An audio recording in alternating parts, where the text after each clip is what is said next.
Hoje, o Cidade Alerta veio até Viamão, município bem perto de Porto Alegre, mas com algumas características muito diferentes. Porto Alegre tem 1,5 milhão de habitantes. O número de moradores aqui é bem menor, são cerca de 240 mil moradores em Viamão. Bem menos gente. Entretanto, Viamão, em comparação com Porto Alegre, é 3 vezes maior. E uma área assim, cercada por muito verde, com características rurais. E eu vim até aqui para falar sobre um mistério, uma curiosidade que há décadas ronda esta região. Muita mata fechada, muita natureza, muitos pássaros, muitos animais silvestres, mas, ao mesmo tempo, também convive com o ser humano.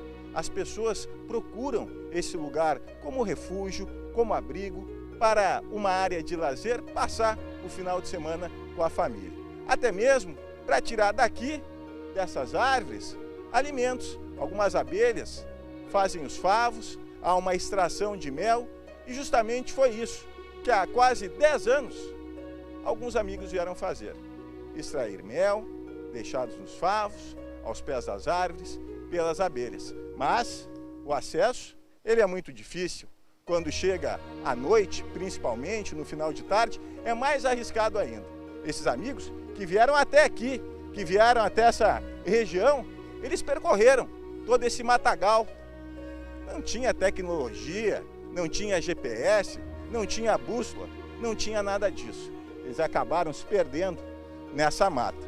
E aí é que começou o drama para esses amigos. Foi neste ponto que os amigos se perderam. Observem bem, Josemar vai me acompanhar, aqui são muitas trilhas. Poderiam pegar essa trilha, daqui a pouco poderiam descer uma verdadeira encruzilhada.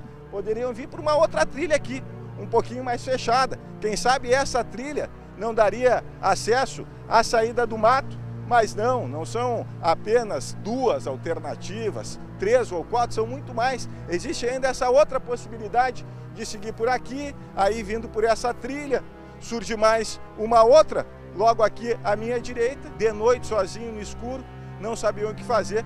Havia, aliás, apenas uma vela. E quando essa vela começou já a se apagar, eis que de repente o pânico aumenta e surge o mistério. E o mistério qual é? A gente pode observar caminhando por aqui. Observe só, Josemar, mostra aqui os meus pés. É muito barulho. Ao passar por aqui, ao pisar nas folhagens, se faz muito barulho. E eles começaram a ouvir um barulho muito diferente. Nesse matagal, sem saber o que fazer, não tinha outra alternativa. Era sair correndo e nada mais, apenas fugir. Não se sabia o que era, só se sabia que era algo não humano. Não era um ser humano. O que seria? Olha, poderia ter inclusive naquele momento alguns uivos parecidos com esses. E aí a gente já leva a criar alguma desconfiança. A noite era de lua cheia. E agora nós vamos revelar um desses amigos e aonde eu estou. Aqui em Viamão, no Parque Saint-Hilaire. O Marcelo é quem estava nesse dia, ficou perdido no mato. E o senhor tem certeza que não era uma pessoa que estava perseguindo o senhor e seu amigo? Não era, porque era muito assim, estava escuro, né? Não deu para ver, mas era muito pesado, né? Pelas folhas, que nós estava caminhando pela estrada, né? E estava amassando, estava caminhando que nem gente, de em pé. Era um barulho assim, sabe? Posso fazer aqui?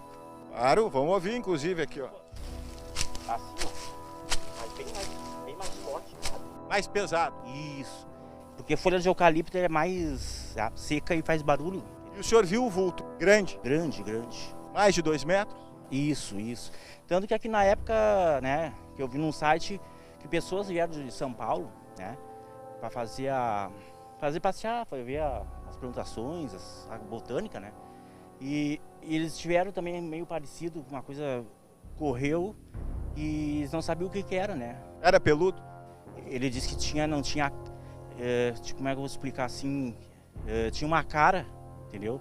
Mas não dava para ver, porque era escuro, era alto. Ele durou assim mais ou menos, acho que uns 2 metros, 2,10 metros de altura. O que o senhor imagina que poderia ser? Um lobisomem? Eu considero sim, né? Para mim não tem um descarto que seja outra coisa a não ser um lobisomem. E o seu amigo que estava com o senhor nesse dia, infelizmente morreu mais tarde por motivos de causas naturais, mas ele ficou muito traumatizado. Ele gostava da natureza, só que ele parou de caminhar porque ele via muito barulho, né, nas matas, o homem, até fantasma, essas coisas, sabe? Ele disse que, então... Desde que ele viu o lobisomem, passou a temer. Esse dia, né, quer dizer, nesse dia na noite, né, foi umas 8 da noite que aconteceu, e foi o maior susto que tomou. O lobisomem do Parque Saint-Hilaire. E Marcelo, tem uma curiosidade, não é a primeira vez que o Marcelo ficou frente a frente, de perto, com o lobisomem. O senhor já viu um lobisomem também na praia, é verdade? Ah, na praia sim. Aí chegando lá nas dunas, né, para mostrar o local onde que eu sempre sempre pescava, né. Então nós fomos lá e de repente, assim, por nada, né, ele me parou, eu falei, o que foi, né? Olha lá, eu olhei assim, saiu de trás das dunas, assim, pelo outro lado, entendeu? E aí eu vi aquela coisa alta, escura, eu, sem saber o que, né? Curioso, eu cheguei um pouco mais perto, né? E aquilo balançava, aquilo enjoava também. De repente aquilo começou a disparar na nossa frente. Eu comecei a correr, né? Aí eu olhava para trás, aquilo não parava de descer as dunas. Aí de repente assim eu já estava cansado, eu ia até me entregar de tudo que eu corri para a direção da onde que eu estava, né? Onde que eu vim da direção como é que se diz, do acampamento. Aí é o ditado, se correr o bicho pega, se ficar o bicho come. Pois é. Incrivelmente assim, depois que eu estava cansando, eu olhei para trás, ligeiro, e de repente desapareceu. Para o senhor, o lobisomem existe? Para mim existe, sem dúvida, porque o que eu vi ali não podia ser outra coisa, né? Gente não podia ser, né? Animal, alguma coisa assim. Tanto que eu fiquei enjoado, uma coisa, passou uma energia negativa. E aqui no Parque Saint-Hilaire, em meio a esse matagal, em meio a essa mata fechada, existem também outras histórias. Histórias curiosas, histórias sobrenaturais, histórias misteriosas. Não apenas um lobisomem estaria rondando esta região. Não apenas um lobisomem estaria assombrando, assustando aqueles que frequentam aqui, principalmente à noite.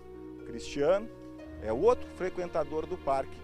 O senhor não viu um lobisomem, o senhor viu outra coisa. Seria uma assombração? Acho que sim, por jeito sim. Eu não vejo muito, mas o que eu vi foi...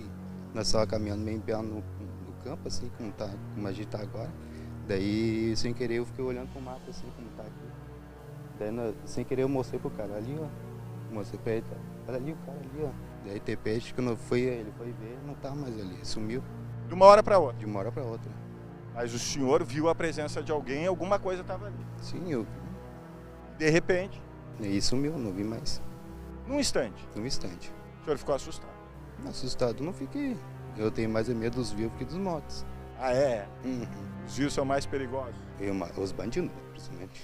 Depois de tantas histórias que Viamão guarda, histórias misteriosas de aparição de lobisomens, histórias de aparição de fantasmas, alguém aí de casa pode se perguntar, bom, Voltaire, alguém quer provas, provas mais contundentes, além de relatos de testemunhas que presenciaram um lobisomem aqui no Parque Saint-Hilaire, que presenciaram uma assombração bem aqui nesse ponto, bem aqui ao meu lado.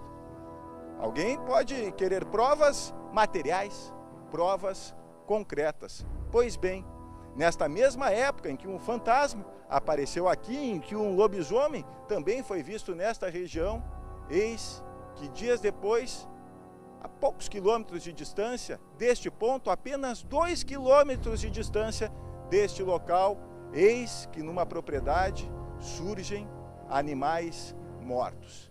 E ninguém sabe como esses animais apareceram. Ninguém sabe de que maneira esses animais foram mortos. E nós vamos também aqui, ao menos, tentar desvendar este mistério da mortandade de animais depois da aparição de fantasmas e de um lobisomem aqui em Viamão.